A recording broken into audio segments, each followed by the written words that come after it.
Hey kids, welcome. It is time for Conscious Embodiment, Astrology and Dreams with Dr. Michael Lennox coming at you every week. This week we are, what's the date, so? April 18th, Monday, April 18th. All right, Monday, April 18th. We are about to enter like the quietest week, maybe ever. Ever. What a statement. I know, I'm totally subject to hyperbole, and I don't mean that. I just mean it's interesting to me that we are going to amplify up into eclipse season in about a week. And so we've got a bumpy month of May ahead Mhm. because of eclipse season, which we're going to talk about today, because that's when that starts at the very end of this week. And in a month that is just a little bit less intensified than the months that we're coming out of, and eclipse season up ahead. I'm calling this week the calm before the storm. If you're listening to this podcast today, the day it comes out, Monday, the 18th, we're still in Aries season. And so there's a bit of fire in the atmosphere because our sun, our conscious awareness, as we move through the solar mansions, is still in that first sign of the zodiac, Aries fire. But tomorrow, the sun moves into Taurus, completely changing the atmosphere, starting a mansion that's ruled by Venus, much more grounded, solid, and stable energy than the fiery startup sensation that Aries brings us. And then we've got that sensation change coming tomorrow. And over on the side in Pisces, we've got that beautiful conjunction between Jupiter and Neptune that's still very much in our wake. Venus is moving through Pisces. She doesn't meet up with Jupiter and Neptune till next week, but that means our emotional body is sort of swimming in the deep, floaty, yummy waters of the Pisces mansion. Mars is there also. He moved into Pisces last week. So we've got so much energy in a mansion that is soft and gentler in its sensation than any of the other signs of the zodiac. And then once we move into the solar mansion of Taurus, Venus takes over rulership of the next 4 weeks. So it's a much more loving consciousness than the Aries consciousness. When the sun is in Aries, Mars rules through the principle of disposition. Mars is the planet that rules the sign of Aries. So when the sun is in Aries, we are very keyed up in a Mars sort of way, which is all about action. Mhm. Once we move into tomorrow's Taurus mansion, the next 4 weeks are driven by love, by the heart center, by the loveliness of being in the world of form. Taurus is often thought of as the sign that represents like money and luxury and all of the finer things in life, which is accurate. But the point of why that is way more interesting to me as an astrologer than Taurus being the cash and prizes zodiac sign. The reason Taurus is so captivated by things that feel good sensually, it's because this is the sign where the earth herself was invented. This is the first place where our consciousness says, now that we've arrived and burst through into consciousness through the Aries sensibility, Taurus tells us where we've arrived Mhm. in the world of form, in the earth herself. Because this is a Venus ruled mansion, we're kind of in love with conscious awareness itself for the next 4 weeks. Not for nothing, an earth sign at this time is grounding and stabilizing. And with the world having gone mad a couple of years ago, anything that can bring us some, stability and solidity beneath our feet is a good thing. And so I'm looking forward to moving into the Taurus mansion. And given the fact that the last couple of weeks, I've been seeing lots of emails and DMs from people about the intensity of their experience. People are always asking, when's it going to end? And the answer is never. Never. But we do get a little bit more grounded and stable once we move into Taurus tomorrow.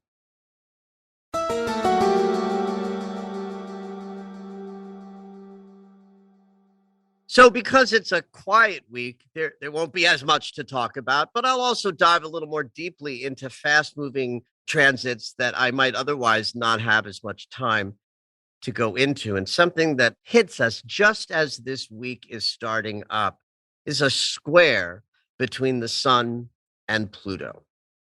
So this is right as the Sun is leaving the Aries mansion. He's going to make conflict geometry with the Lord of the underworld. Pluto is hanging out right at the end of Capricorn. And so, as the Aries sun comes to the last degrees of his passage, which he's doing today, as this podcast is coming out, just before he leaves, he's going to pass through this difficult interaction with the shadow. In fact, given that shadow work is so much a part of what I teach in the world of self actualization, the relationship between the sun and Pluto from an astrological perspective is really interesting to me because if there's shadow in the world of light, we can think of it being created by the sun. The sun is the light. Symbolically, it's about the light of consciousness, but we understand shadow really from the literal experience of shadow in the world. Shadow in the world is made by a light source hitting an object and then creating this sort of ghosted opposition image of that thing in the form of a shadow. The thought of a shadow being something that's kind of like behind you that you can't ever see Mhm. is kind of how shadow work is done. Like we don't get to know what we're grappling with in shadow work till you see the evidence of it. Meaning you got to be triggered before you know that it's time to take a look at something that has erupted up from below the surface of your consciousness. And so the sun and Pluto are all about this. The sun obviously is about this because this is the light of consciousness itself, but consciousness itself has a blind spot. It has an aspect of itself that it cannot see and perceive. And that's the shadow. That's what's hidden. Pluto's perspective of the shadow comes from the fact that he owns the biggest basement in the cosmos, right? Is the basement. Well, he's the lord of the underworld. He's like, I got Yeah, lots of yeah. room down here. You can stick all the things you don't want to look at, all of the things that trouble you or that you pretend aren't true. Mm.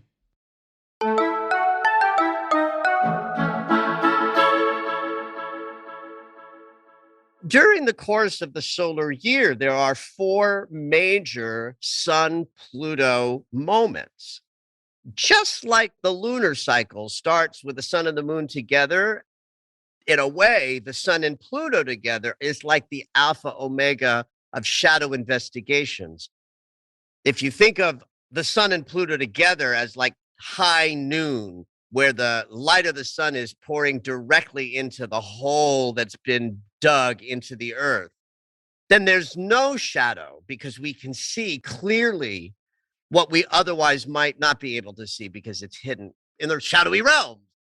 Then you can think of 6 months later, the opposition as to be like the longest shadow moment when the sun is opposing Pluto. Then our conscious awareness is really confronted with shadow. We can see it more clearly across the way because of the dynamic expression of what happens when two bodies face off with each other at 180 degrees. Something's got to happen. They're going to crash or swerve, Mhm. but it's an unavoidable confrontation with shadow.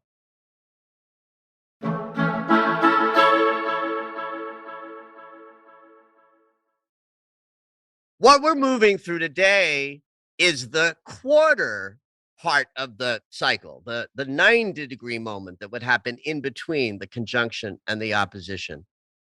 And this is where we bump into shadow in a way that we maybe didn't know was coming because the conflict and obstacle geometry of the square demands that we have to get through something. Mhm. As we move out of the weekend we're coming out of and into the first couple of days of this week, I assure you, some more than others will be bumping into a need and a demand to fix a conflict that has risen up because there was something hidden that operated in an experience that is a shadow problem needing to be addressed.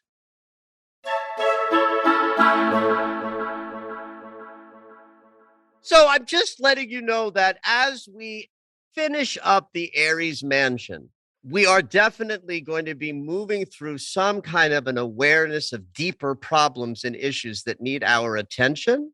And then by the time we get into, say, Wednesday, that energy is in our rearview mirror. The sun has now moved into Taurus, and we're in a much more grounded place. But the last couple of days of Aries mansion will definitely be conflictual in its essence. And so just look for the shadow work that needs your attention as we move through the first couple of days of the week.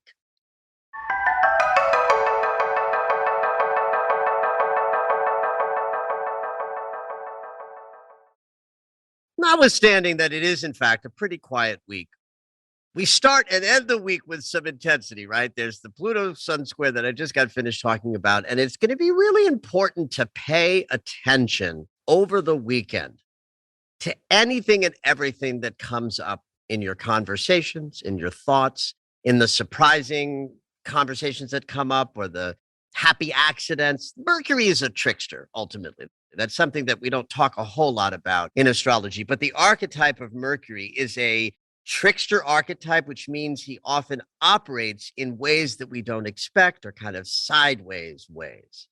What I mean by that in the Mercury world is that sometimes the ideas that are important that come up aren't because of direct interactions that we have with people, but the sideways ways or the happenstance conversations or the happy accidents that rise up. Synchronicities are a function of Mercury. When you're looking out in the world and everything is 444, that's Mercury in action. Oh, interesting. Well, it's a thought thing. It's a mind thing. In fact, synchronicities are evidence that we are in the flow of this multidimensional experience. Hmm. Too often people want to make them magic, right? Woo, I should absolutely call him up because look, he texted me at 444. Right, right. There's this, like, great meme that says, "I should text her at 11:11 so she thinks it's a sign." Yeah, yeah. Oh God, that's hysterical. Synchronicities are a Mercury domain thing, and how you want to perceive them. This is the best way to work with a synchronicity is to give them all meaning and no meaning, both.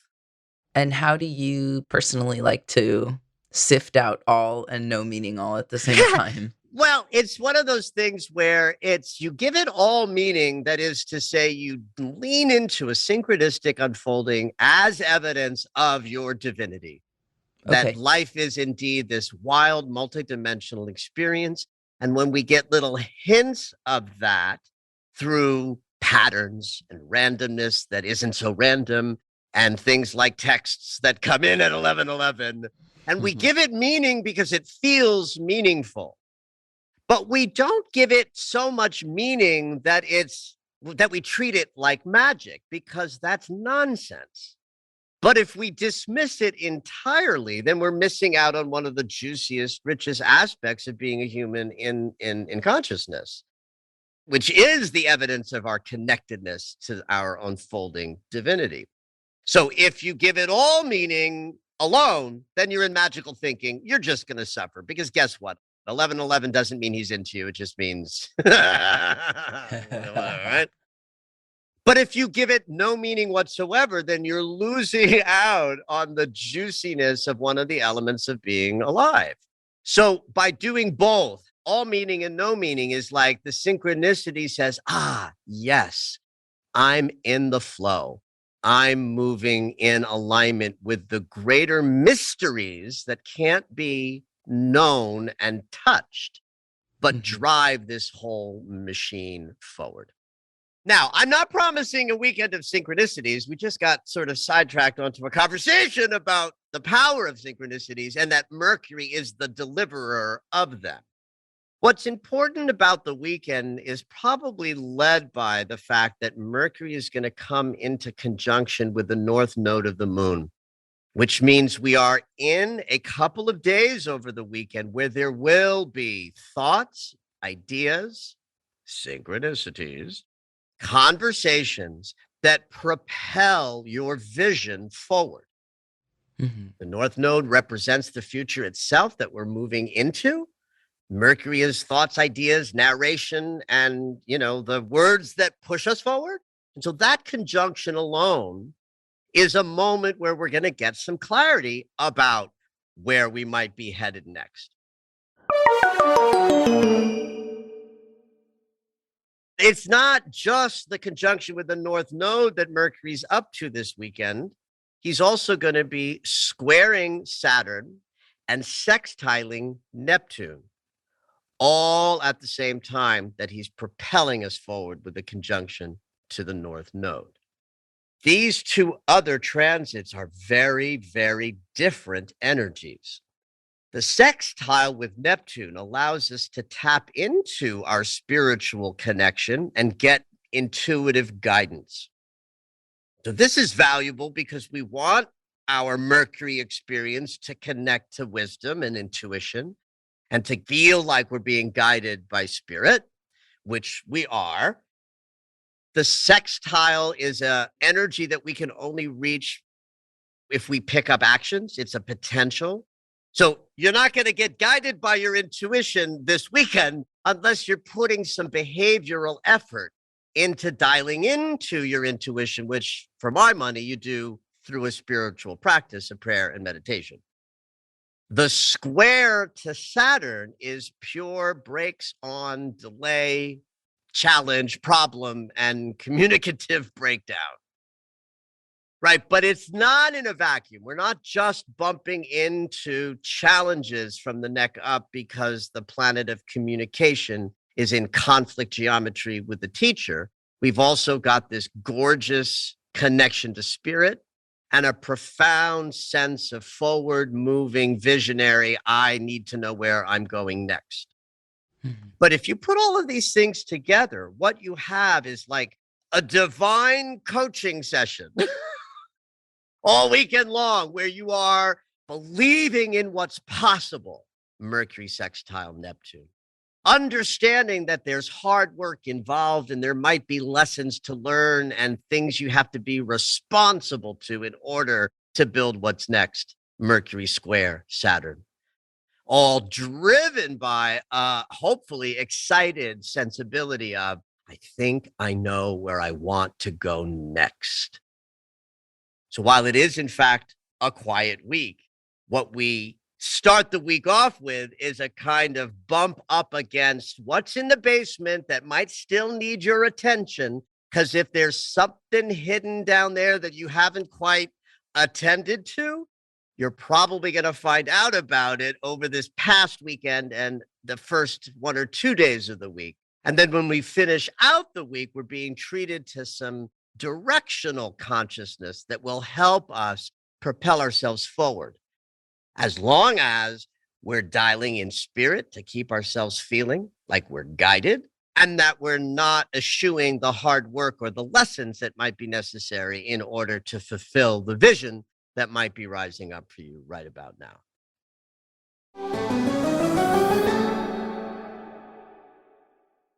So indeed, while it is a quiet week relative to last week and the week, to come, it really is the sort of quiet before the storm. So I definitely make sure you guys check in with us next week because next week's podcast is going to talk all about the wormhole that May is going to be. The wormhole connects with eclipses. And if you don't know what that is, tune in next week and I'll tell you all about it. Meanwhile, have at it.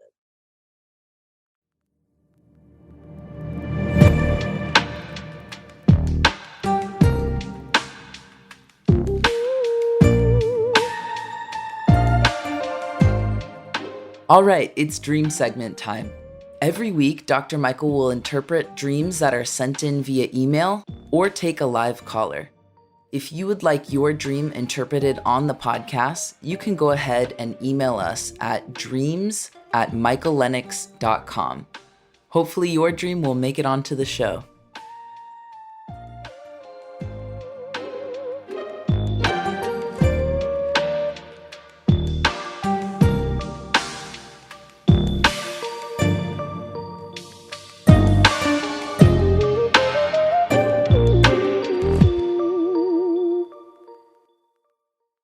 I had a dream recently that I was trying to interpret myself. I was wondering if we can do it. Let's do it, Zoe. You know I always love that. Yeah. Have at it. What you dreaming, Zoe? Well, Michael, I've been thinking about this dream I had a week ago. Okay. And I've also taken a crack at interpreting it myself from what I've learned from this podcast. Beautiful. So in my dream, I'm at Cardi B's house. So I'm at Cardi B's house, we're friends, and I'm just telling her, I don't know what I was telling her, but telling her my woes, confiding in a friend. And she was just really sweet to me. She was like, "You'll be okay," giving me some advice and just telling me what to do and assuring that I'll be fine. And I remember this feeling of just feeling really warm inside from the words that she told me. And then for some reason, the dream finishes with her gifting me some homemade lotion in a Corona bottle. And she's like, "You know what? I think you really need this. Have some homemade lotion. You could really use it." And that was my whole dream. Oh, my Lord. I love this dream. I will have at it. Lay it on me. What are you vibing with? Okay, so here's what I'm thinking. When someone comes in your dream, you always want to say, what is it about that person? What are their characteristics, right? Yeah. Why Cardi B and not the thousands of other pop stars you could have just about? Exactly. So what I can think about Cardi B is she's ferocious.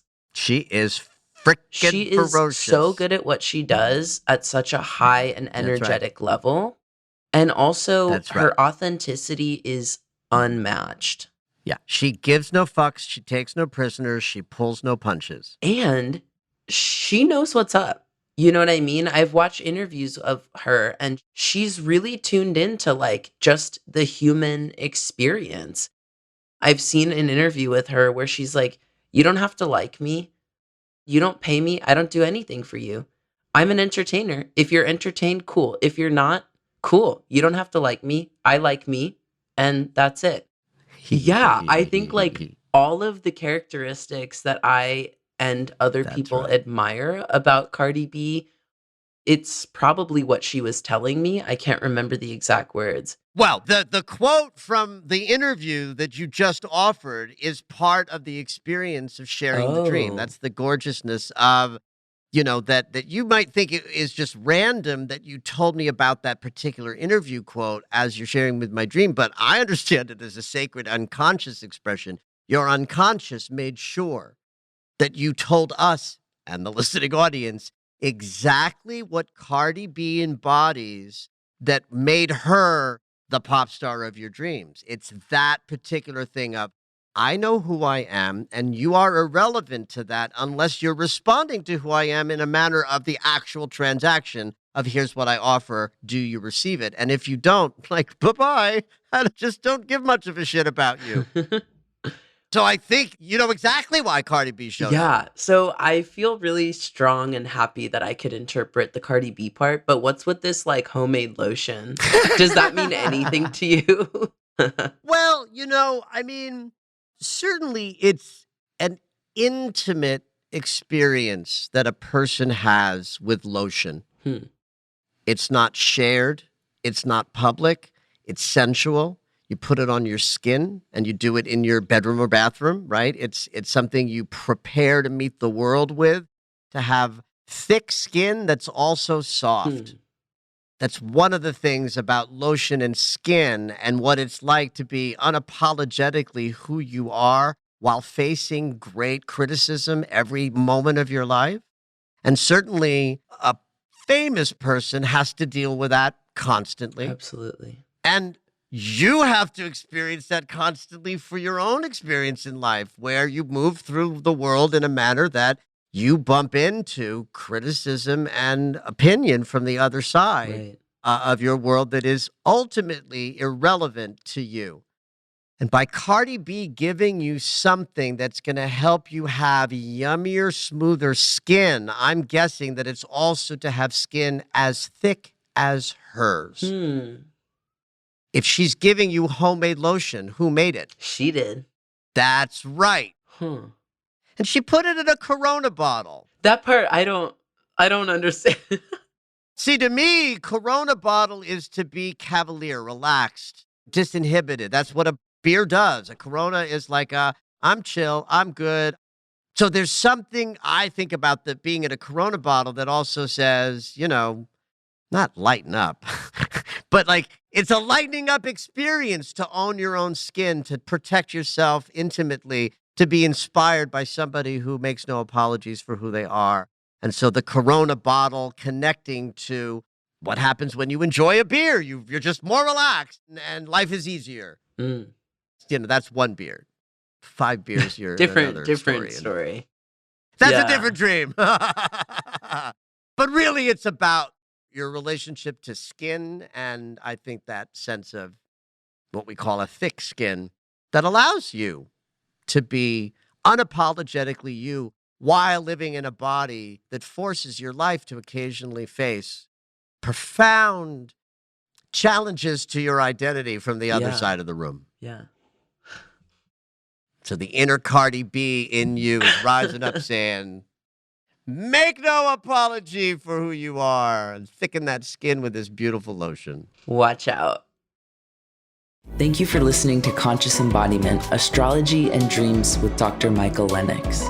You can find us on Apple Music, the iHeartRadio app, and anywhere you find your favorite shows. Head on over to michaellennox.com for information on astrology readings, the Daily Astro Alert subscription, upcoming classes, and to join the mailing list.